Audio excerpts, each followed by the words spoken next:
Espiritualidade é vida, é a conexão com o sagrado, é o exercício do dia a dia, mas que se expressa em ações. Na vida, com outras pessoas, com a natureza, como a gente se porta como ser no mundo. Essa é a dimensão da espiritualidade. Aí, então, aquela questão lá do não praticante quase que entra nessa ideia. E se não tem essa prática, não tem essa espiritualidade, então é só da boca para fora mesmo. Inclusive, hoje em dia, as pessoas optam mais em usar a expressão espiritualidade justamente para fazer o contraponto a essa ideia da religiosidade que é meramente formal. O indivíduo que não falta uma programação lá na sua comunidade religiosa, mas que tem raiva lá do seu irmão, do seu vizinho, nunca o perdoou. Então, assim, é meramente religioso. Agora, a espiritualidade reverteu em alguma ação, em amor ao próximo, em aprender a perdoar. É um indivíduo que está lá, não falta um compromisso, mas ele é o primeiro a apontar o dedo na cara do outro indivíduo, fazer julgamento. Onde é que está essa espiritualidade? Será que ela se traduz em vida? Vida prática, né? Amor ao próximo, a caridade, a bondade, o não julgamento.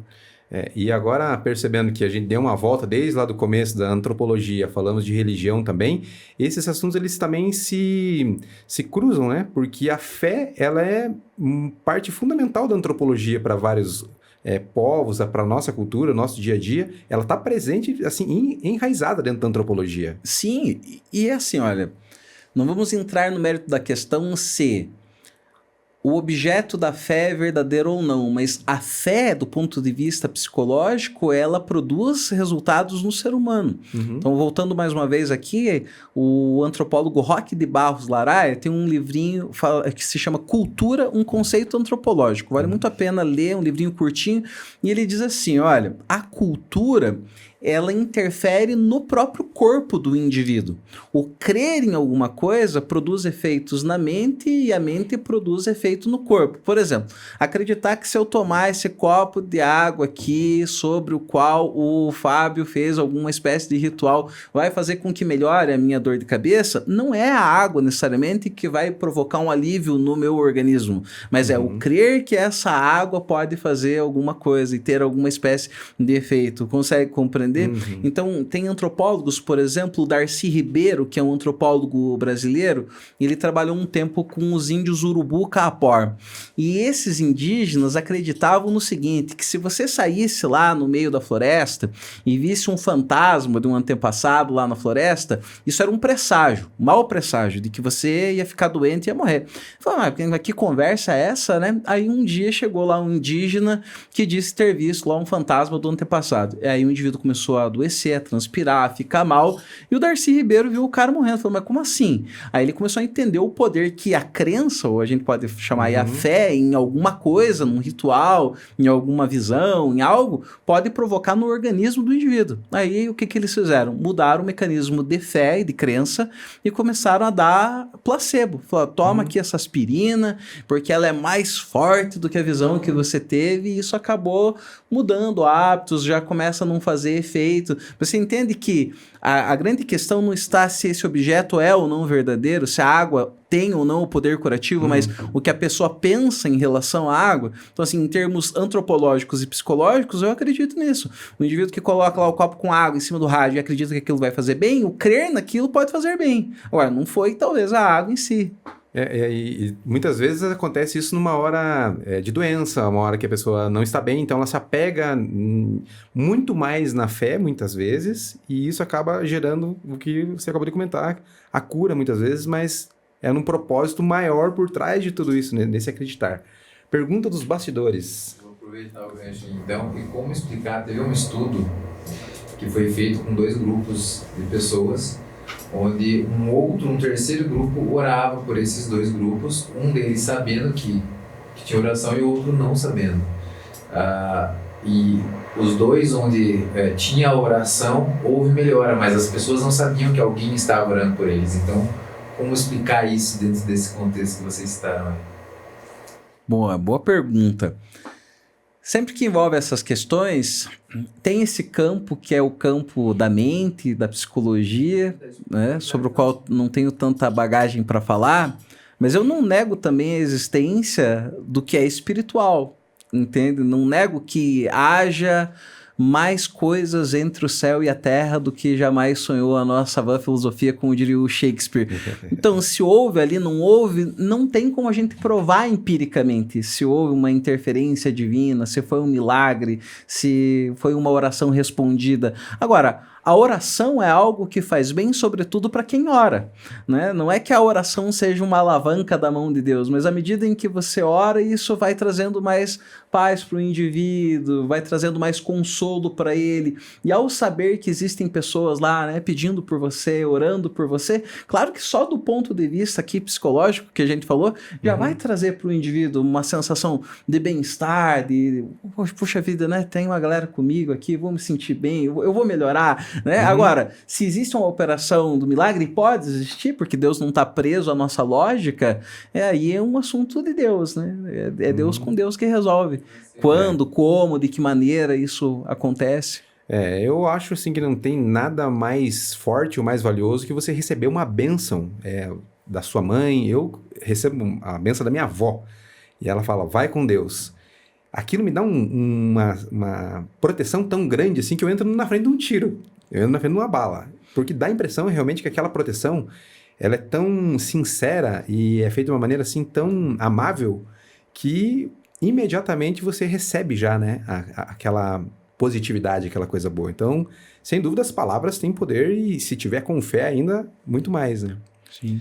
Professor, você agora também está com um tempinho um pouco mais livre aí, que entregou o doutorado, fez um trabalho aí já de uma pesquisa bem profunda e está navegando em novos ares aí, inclusive no mundo das palestras.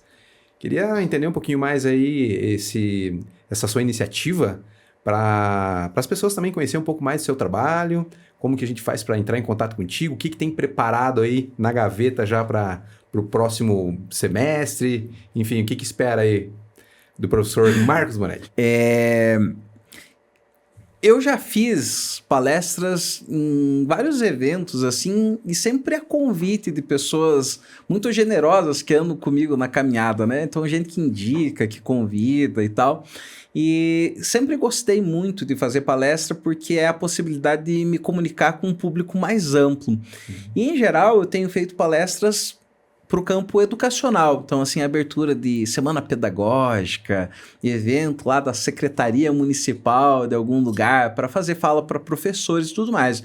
Agora, eu fechei em 2 temáticas sobre as quais eu quero ficar ali rodando, que são as temáticas da sabedoria, que é um tema muito amplo, envolve muita coisa que a gente conversou aqui, né? Sabedoria filosófica, bíblica, sabedoria de vida, que vai para além desse conhecimento meramente intelectual, é aquele que se coloca em prática na vida.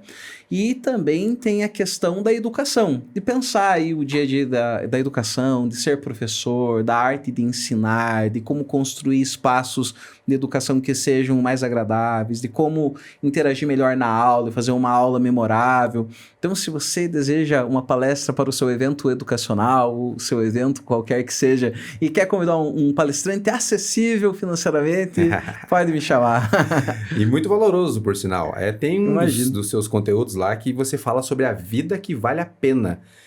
Só aqueles poucos minutos que você falou, eu já fico imaginando essa palestra, quão produtiva, quão gostoso ia ser de ver um conteúdo mais completo sobre isso. O que você poderia falar sobre essa vida que vale a pena ser vivida?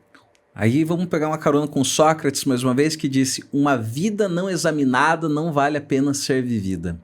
Tem pessoas que passam pela vida sem pensar na vida que vivem. Elas são vividas pelas situações, pelas circunstâncias. Mas quando você para pensar na vida que você está vivendo, o que você está fazendo com os seus dias e muda para melhor, aí você começa a viver uma vida que vale a pena. A vida que vale a pena é a vida examinada, é aquela que a gente começa a pensar no que faz, no que pensa, no que diz, em como gasta o tempo, em como tem utilizado essa oportunidade de estar vivo. Se a gente só viver assim no fluxo, sendo pensado, sendo vivido, sendo utilizado, acho que não vale tanto a pena, não. Com certeza. Professor Marcos, e sua bagagem aí também já deu para ver que tem muita coisa que você bebe de fontes aí extremamente importantes, né, para a filosofia, para a teologia, enfim. Poderia deixar algumas referências para quem quer entrar nesse mundo Enfim, para contribuir um pouquinho com as pessoas que estão assistindo, pode dizer quais referências de livros, de séries, de filme, alguma pontuação sua aí nesse sentido? Boa. Se você se interessa pelos assuntos que a gente conversou aqui, da religião, tem um livro chamado Cristianismo Puro e Simples, do C.S. Lewis, que ajuda a entender muito bem a base, a ideia da fé cristã. Recomendo sempre que se leiam os evangelhos, os 4, Mateus, Marcos, Lucas e João, que está lá em qualquer Bíblia que você tenha na sua casa, para conhecer um pouco da história de Jesus, o que ele pensava. De filosofia, acho que vale muito a pena um livro chamado O Consolo da Filosofia, ou A Consolação da Filosofia, escrito por Boécio, que é muito interessante, que mostra como a filosofia pode trazer um consolo em meio à vida. A história de um prisioneiro que estava lá esperando para ser morto, e a filosofia bate um papo com ele sobre a vida, sobre o sentido da vida. Vale muito a pena ler. Boécio, A Consolação da Filosofia.